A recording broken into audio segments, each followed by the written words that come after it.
الحمد للہ وحدہ والصلاة والسلام علی من لا نبی بعدہ اما بعد فاعوذ باللہ من الشیطان الرجیم بسم اللہ الرحمن الرحیم امن خلق السماوات والارض وانزل لكم من السماء ماء فانبتنا به حدائق ذات بهجة ما كان لكم ان تنبتوا شجرها أإله مع الله بل هم قوم يعدلون صدق اللہ العظیم۔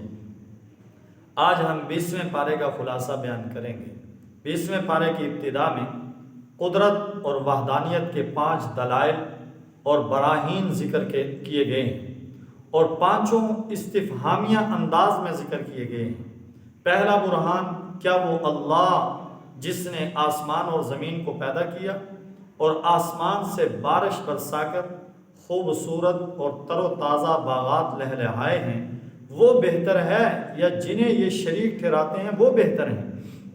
دوسرا برہان، وہ محسن حقیقی جس نے انسان کے لیے زمین کو باعث قرار بنایا ہے، اس کے سینے میں نہریں جاری کی ہیں، اس کی پشت پر بھاری پہاڑ رکھ دیے ہیں، میٹھے اور کھارے پانی کو خلط ملط ہونے سے بچانے کے لیے ان کے درمیان رکاوٹیں کھڑی کر دی ہیں۔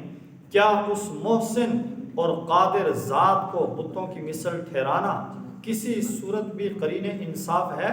تیسرا برہان، مجبوری، مظلومیت، بیماری اور تکلیف کے وقت کسے پکارا جاتا ہے، رب العالمین کو یا بے جان اصنام بتوں کو؟ چوتھا برہان، بر و بحر کی تاریکیوں میں راستہ کون دکھاتا ہے، بارش برسنے سے پہلے ٹھنڈی ہوائیں کون چلاتا ہے، رب کریم یا ہاتھوں سے گھڑی ہوئی مورتیاں؟ پانچواں برہان، انسان کو ابتدا میں کس نے پیدا کیا، دوبارہ کون پیدا کرے گا، رب العالمین کے سوا کون ہے جس کا تم نام پیش کرو؟ قرآن کا عمومی اسلوب یہی ہے، وہ اللہ تعالیٰ کی ربوبیت اور وحدانیت پر کائناتی مناظر اور نفس انسانی کے حقائق سے استدلال کرتا ہے۔ یوں وہ پوری کائنات کو بحث و مباحثہ کا میدان بنا دیتا ہے، یہاں تک کہ مخالف بھی یہ تسلیم کرنے پہ مجبور ہو جاتا ہے کہ اللہ کے سوا کوئی بھی نہیں جو یہ سارے کام کر سکے۔ عقیدہ توحید کے بعد دوسرا بنیادی مسئلہ جو مشرکین مکہ کی سمجھ میں نہیں آتا تھا، وہ دوسری زندگی کا مسئلہ تھا۔ وہ کہتے تھے یہ کیسے ممکن ہے، جب ہمارے آباء و اجداد مٹی ہو جائیں گے ہمیں دوبارہ پیدا کر دیا جائے گا؟ ان کے لچر اور کھوکھلے اعتراض کے جواب میں اللہ جل شانہ نے اپنے نبی علیہ السلام کو تسلی بھی دی اور مشرکوں کو وعید بھی سنائی کہ جو کچھ پہلے مجرموں کے ساتھ ہوا وہ تمہارے ساتھ بھی ہو سکتا ہے، زمین پر چل پھر کر دیکھو ان کے ساتھ کیا ہوا۔ اس کے بعد قیامت کے بعد مناظر بیان کیے گئے ہیں اور بتایا گیا یہ جہاں بس اس وقت تک ہے جب تک سور نہیں پھونک دیا جاتا۔ پہلی بار حضرت اسرافیل علیہ السلام سور پھونکیں گے، زمین و آسمان کی ساری مخلوق پہ خوف اور ہیبت طاری ہو جائے گی۔ دوسری بار سور پھونکیں گے، کائنات کے ہر چیز کو موت آ جائے گی۔ تیسری بار سور پھونکیں گے، سب قبروں سے زندہ اٹھ کھڑے ہوں گے۔ جیسے اس سورت کی ابتدا عظمت قرآن کے بیان سے ہوئی، یوں ہی اس کے اختتام پر بتایا جا رہا ہے انسان کی سعادت یہ ہے وہ اس کتاب مقدس کی تعلیمات کو مضبوطی سے تھام لے۔ اس کے بعد 20ویں پارے میں سورہ قصص ہے، مکی صورت ہے جس میں 88 آیتیں 9 رکوع ہیں۔ اس میں 3 نامور شخصیات کا تذکرہ ہے، یعنی حضرت موسیٰ، فرعون اور قارون کا۔ ان تینوں قصوں کی مناسبت سے سورت کا نام سورہ قصص رکھا گیا ہے۔ اس سورت کا زیادہ تر حصہ فرعون کے ساتھ حضرت موسیٰ علیہ السلام کا جو معاملہ پیش آیا اس کے بیان پر مشتمل ہے۔ اس سورت کی ابتدا حروف مقطعات میں سے تا سین میم کے ساتھ ہوئی۔ ان حروف کے متصل بعد قرآن کریم کی حقانیت کا بیان ہے۔ اس کے بعد حضرت موسیٰ علیہ السلام کے واقعے کا آغاز ہوتا ہے۔ سورہ قصص بتلاتی ہے کہ فرعون مصر میں بڑا بن بیٹھا تھا، تکبر، جور و جفا میں حد سے آگے بڑھ گیا تھا۔ اس نے آج کے سامراج اور استعمار کی طرح مصر والوں کو مختلف گروہوں اور طبقات میں تقسیم کر رکھا تھا تاکہ اس کے اقتدار کو عوام کی منظم اجتماعی طاقت سے کوئی خطرہ لاحق نہ ہو۔ بنی اسرائیل جو مصر کی بہت بڑی اقلیت بن چکے تھے، ان کے ظلم و ستم کا خصوصی ہدف تھے۔ پھر اللہ نے کمزوروں کو اٹھانے، زیر دستوں کو بالا دست کرنے کا ارادہ کر لیا۔ انہی حالات میں حضرت موسیٰ علیہ السلام کی ولادت ہوئی۔ آپ کی والدہ پریشان ہو گئی، وہ جانتی تھی کہ فرعون کے کرندوں کو اگر پتہ چل گیا وہ اس نومولود کو زندہ نہیں چھوڑیں گے۔ حکیم و خبیر رب نے ان کی رہنمائی کی، انہیں صندوق بنایا، اس میں اپنے لخت جگر کو لٹا کر نیل کی لہروں کے حوالے کر دیا۔ پانی کے دوش پہ تیرتے ہوئے صندوق کو فرعون کی خادماؤں میں سے ایک خادمہ اٹھا کر ان کی اہلیہ حضرت آسیہ کی گود میں لا ڈالا۔ فرعون اس معصوم بچے کو بھی ذبح کرنا چاہتا تھا، لیکن پروردگار عالم کا فیصلہ کچھ اور ہی تھا۔ یقیناً ہوتا وہی ہے جو رب کا فیصلہ ہوتا ہے۔ انسان کی تدبیریں، سازشیں، منصوبے، پروگرام دھرے کے دھرے رہ جاتے ہیں۔ آسیہ نے کچھ اس انداز سے بات کی کہ اس کا دل بھی پسیج گیا، جس کے سینے میں لگتا تھا دل نہیں پتھر کا ٹکڑا ہے۔ ادھر فرط غم کی وجہ سے بچے کی والدہ کا یہ حال ہو گیا، کسی پل سکون و قرار ہی نہیں۔ تصور میں صندوق کو فرعونیوں کے ہاتھ لگتے بچے کے گلے سے خون کا فوارہ پھوٹنا دیکھتی ہے، لیکن رحیم و کریم اللہ نے اس کے اٹھتے ہوئے دل کو قرار عطا کیا، وعدہ کیا بچے کو تمہاری گود میں واپس لوٹا دیا جائے گا۔ یہ معجزہ کیسے ظاہر ہوا، یہ ناممکن کیسے ممکن بنا، یہ سوچنا تمہارا نہیں ہمارا کام ہے۔ بھوکے بچے کو کئی دائیوں نے دودھ پلانے کی کوشش کی، لیکن وہ کسی کا بھی دودھ پینے پہ راضی نہیں ہوئے۔ آپ کی بہن اجنبیہ بن کر یہ منظر دیکھ رہی تھی، اسی کے مشورے پہ بے قرار ماں کو بلایا گیا، بطور دائیا کے بچے کو اسی کی گود میں ڈال دیا گیا جو گود اس کے لیے تڑپ رہی تھی۔ فرعون نے اپنے خیال میں ایسا انتظام کیا تھا کہ کوئی اسرائیلی بچہ اپنی ماں کا دودھ بھی نہ پی سکے، اس سے پہلے ہی اسے تہتے کر دیا جائے۔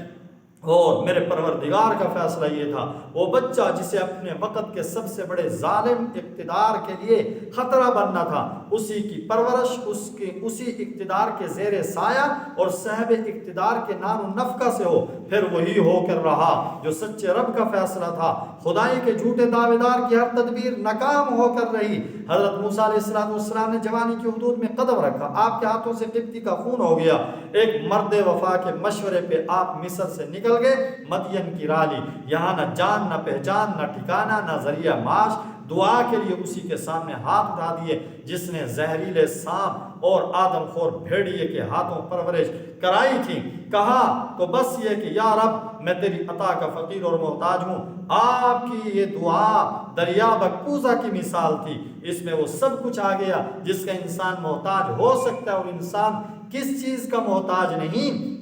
اگر روٹی کا محتاج ہے تو بھوک کا بھی محتاج ہے، سائے کا محتاج ہے تو دھوپ کا بھی محتاج ہے، بیماری کا محتاج ہے، بیداری کا انسان محتاج ہے تو نیند کا بھی محتاج ہے۔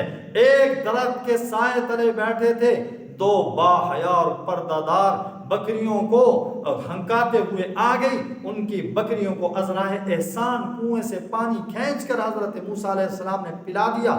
بچیاں سمجھدار تھی، اپنے والد حضرت شعیب علیہ السلام کے سامنے جا کر اجنبی مسافر کی قوت، طاقت، امانت، دیانت کی تعریف کی۔ انہی میں سے ایک بچی کے ذریعے آپ بلائے گئے، نہ صرف باعزت راحت ٹھکانہ میسر آیا بلکہ چند شرائط کے تحت رشتے کی پیشکش بھی ہو گئی۔ شادی کے بعد اہلیہ کو لیے مصر واپس جا رہے تھے، ٹھٹھرتے ہوئے جنگل میں آگ بھڑکتے ہوئے دیکھی۔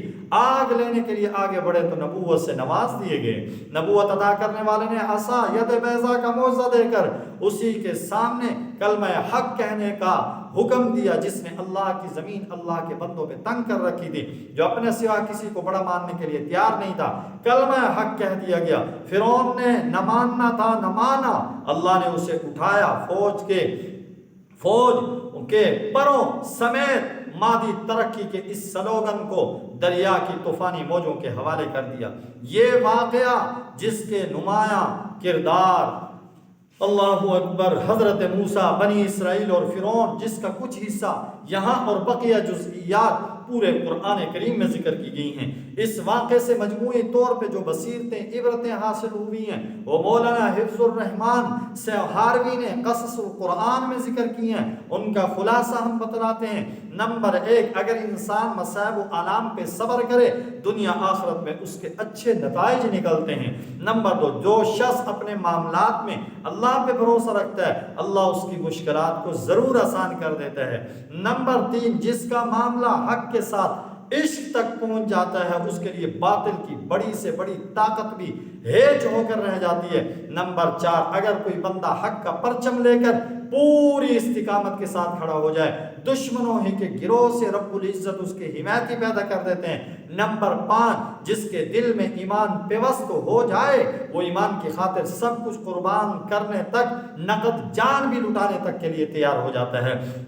نمبر 6، غلامی کا سب سے بڑا اثر یہ ہوتا ہے ہمت، عزم کی روح سے انسان محروم ہو جاتا ہے، اس لیے بنی اسرائیل نے ارض مقدس میں داخل ہونے سے انکار کر دیا تھا۔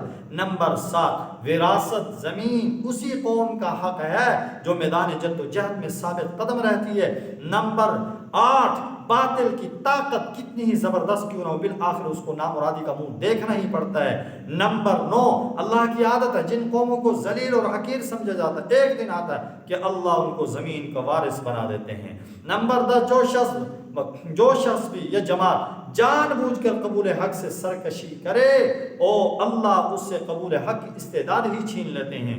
فرعون اور اس کے حواریوں کے ساتھ یہی ہوا۔ نمبر 11، یہ بہت بڑی گمراہی ہے کہ انسان کو حق کی اتباع کی بدولت کامیابی حاصل ہو جائے، وہ خود ہی حق سے روگردانی شروع کر دے۔ بنی اسرائیل نے یہی کچھ کیا۔ نمبر 12، ایک بہت بڑی ضلالت یہ انسان حق کی اتباع کی بجائے حق کو اپنی خواہشات کے تابع کرنا شروع کر دے۔ یوم السبت میں شکار کی ممانعت کے باوجود اسرائیلی ہیلے بازی کرتے رہے۔ نمبر 13، کوئی حق کو قبول کرے نہ کرے، داعی کا فرض ہے وہ فریضہ دعوت ادا کرتا رہے۔ بعض اہل حق سبت کی بے حرمتی سے آخر وقت تک منع کرتے رہے۔ نمبر 14، ظالم حکمران قوم کی بدعملیوں کے نتیجے میں ان پر مسلط کیے جاتے ہیں۔ نمبر 15، اپنی قوم کو انسانوں کی غلامی سے نجات دلانا انبیاء کرام علیہ السلام کی سنت ہے۔ حضرت موسیٰ علیہ السلام کا واقعہ فرعون کا انجام بیان کرنے کے بعد مختلف آیتوں میں اہل مکہ کو تنبیہ کی گئی، اہل کتاب میں سے ایمان لانے والوں کی تعریف کی گئی، مشرکوں کی جہالت اور حماقتوں کا ذکر کیا گیا، دنیا فانی کے مال و متاع سے دھوکہ کھانے سے بچنے کی تلقین کی گئی، قیامت کے مناظر میں سے بعض مناظر کی منظر کشی کی گئی، اللہ تعالیٰ کی تخلیق اور اختیار کا بیان ہے۔ ان مضامین کے بعد فرعون جیسے ایک دوسرے متکبر سرکش انسان کا تذکرہ ہے جس کا نام قارون تھا، خاندانی اعتبار سے حضرت موسیٰ علیہ السلام کا قرابتدار تھا، اکثر علماء نے اسے آپ کا چچا زاد قرار دیا، اپنے وقت کا ہی نہیں شاید آج کے بین الاقوامی سرمایہ داروں میں سے بھی سب سے بڑا سرمایہ دار، اس کے خزانے نہیں خزانوں کی چابیاں اٹھانے کے لیے طاقتور مردوں کی ایک بڑی جماعت کی ضرورت پیش آتی تھی۔ دولت کی بہتات نے اسے خود سر اور مغرور بنا دیا تھا۔ حضرت موسیٰ علیہ السلام نے اسے سمجھایا کہ مال و دولت پہ مت اتراؤ، اللہ اترانے والوں کو پسند نہیں کرتے، اللہ نے جو کچھ دیا اسے اللہ کی رضا حاصل کرنے کے لیے خرچ کرو، جیسے اللہ نے تمہارے ساتھ احسان کیا اسی طرح تم بھی اللہ کے بندوں کے ساتھ احسان کرو، نہ کسی پہ ظلم کرو، نہ ہی روپیہ پیسہ نجائز مصارف پہ خرچ کرو۔ لیکن یہ ساری فرمائشیں اس کے سر کے اوپر سے گزر گئی، اس نے وہی جواب دیا جو ہر احمق مغرور سرمایہ دار دیا کرتا ہے۔ اس نے کہا مجھے یہ مال میری دانش کے زور پہ ملا ہے۔ جب دنیا میں ڈوبے ہوئے لوگ جب قارون کی شان و شوکت دیکھتے تھے ان کے منہ میں پانی آ جاتا تھا، اس جیسا بننے کی تمنا کرتے، لیکن پھر یہ ہوا اللہ نے اسے اس کے گھر سمیت زمین میں دھنسا دیا۔ عذاب الہی کی زندہ گریت نے دنیا پرستوں کی آنکھیں کھول دی، انہوں نے اعتراف کیا اگر اللہ ہم پہ احسان نہ کرتا تو ہمیں بھی دھنسا دیا جاتا۔ قارون کے واقعے کے اختتام پر قرآن ایک ایسی نصیحت کرتا ہے جو ہر مسلمان کو اپنے پلے باندھ لینی چاہیے۔ ارشاد باری تعالیٰ آخرت کا گھر ہم نے ہم لوگوں کے لیے تیار کر رکھا ہے جو ملک میں بڑا بننے فساد کا ارادہ نہیں رکھتے، انجام تو پرہیزگاروں ہی کا ہے۔ آج بڑا بننے کی بیماری عوام میں نہیں بلکہ خواص میں بھی آ چکی ہے۔ جو لوگ اس بیماری میں مبتلا ہیں انہیں یہ آیت ہر وقت سامنے رکھنی چاہیے۔ اس سورت کی آخری آیت میں اللہ کے سوا ہر چیز فنا ہونے والی ہے، اسی کا حکم ہے، اسی کی طرف تم لوٹ کر جاؤ گے۔ فرعون جیسے بادشاہ اور قارون جیسے سرمایہ دار کا عبرتناک انجام اس دعوے کی دلیل ہے کہ اللہ کے سوا ہر چیز فنا ہونے والی ہے۔ اس کے بعد 20ویں پارے میں سورہ عنکبوت ہے، مکی صورت ہے، 69 آیتیں، 7 رکوع۔ آیت نمبر 41 میں مکڑی کا ذکر ہے، اسی نسبت سے اس سورت کو سورہ عنکبوت کہا گیا۔ اس سورت کا موضوع سنت ابتلاء ہے، یعنی اس زندگی میں ابتلائیں، آزمائشیں ضرور آتی ہیں۔ مکی زندگی میں مسلمانوں کو طرح طرح کے مصائب اور مظالم کا سامنا کرنا پڑا۔ جب جور و جفا کے بادل پہ ہم برس کر بھی نہ تھمیں تو بتقاضۂ بشریت بعض لوگ گھبرا اٹھے تھے۔ انہیں سمجھانے کے لیے بتلایا گیا ایمان والوں کو آزمانا اللہ تعالیٰ کی پرانی سنت اور دستور ہے، تاکہ سچے جھوٹے اور مومن منافق میں فرق ہو جائے اور صاحب ایمان بڑے بڑے حوادث کے سامنے استقامت دکھاتا ہے، جبکہ زبانی کلامی ایمان کے دعوے کرنے والوں کے قدم ڈگمگا جاتے ہیں۔ ان میں سے بعض دنیاوی تکلیفوں سے بچنے کے لیے مرتد ہو جاتے ہیں۔ ارشاد باری تعالیٰ، بعض لوگ ایسے ہیں جو کہتے ہیں ہم اللہ پر ایمان لائے، جب انہیں اللہ کے راستے میں کوئی تکلیف پہنچتی ہے تو لوگوں کی تکلیف کو یوں سمجھتے ہیں جیسے اللہ کا عذاب، اور اگر تمہارے پروردگار کی طرف سے مدد پہنچے تو کہتے ہیں ہم تو تمہارے ساتھ تھے، کیا اللہ نہیں جانتا جو کچھ اہل علم کے سینوں میں ہے۔ ایمان والوں میں سے سب سے زیادہ اور سخت آزمائشیں اللہ کے نبیوں پہ آئی، اس لیے سورت میں حضرت نوح، حضرت ابراہیم، حضرت موسیٰ، حضرت ہارون علیہ السلام کے واقعے اجمالی طور پہ ذکر کیے گئے تاکہ ایمان والے جان لے اہل حق پہ ابتلائیں آتی ہیں، لیکن یہ ابتلائیں دائمی نہیں ہوتی۔ انجام کار اہل حق کو غلبہ نصیب ہوتا ہے، ان کے مخالفوں کو ہلاک کر دیا جاتا ہے۔ سورت کے اختتام پر مشرکوں کے بتوں کے عنکبوت مکڑی کے ساتھ تشبیہ دی گئی ہے، جیسا کہ اس کا جالا بے حد کمزور ہوتا ہے، نہ سردی سے بچا سکتا ہے، نہ گرمی سے، نہ تیز ہواؤں کا مقابلہ کر سکتا ہے۔ یوں ہی مشرکوں کے بت کمزور ہیں، نہ انہیں نقصان سے بچا سکتے ہیں، نہ ہی کوئی فائدہ پہنچا سکتے ہیں۔ یہ 20ویں پارے کا خلاصہ تھا جو آپ حضرات کے سامنے بیان کر دیا گیا۔ دعا ہے اللہ رب العزت سے کہ اللہ تبارک و تعالی ہم سب کو دین کے اندر استقامت نصیب فرمائے اور دینی کاموں کو اور زیادہ سے زیادہ کرنے کے لیے زیادہ سے زیادہ اسباب ذرائع استعمال کرنے کی توفیق نصیب فرمائے۔ رب العزت ہم سب کو قرآن کریم کی آواز پوری دنیا میں لگانے کی توفیق نصیب فرمائے۔ وآخر دعوانا ان الحمدللہ رب العالمین۔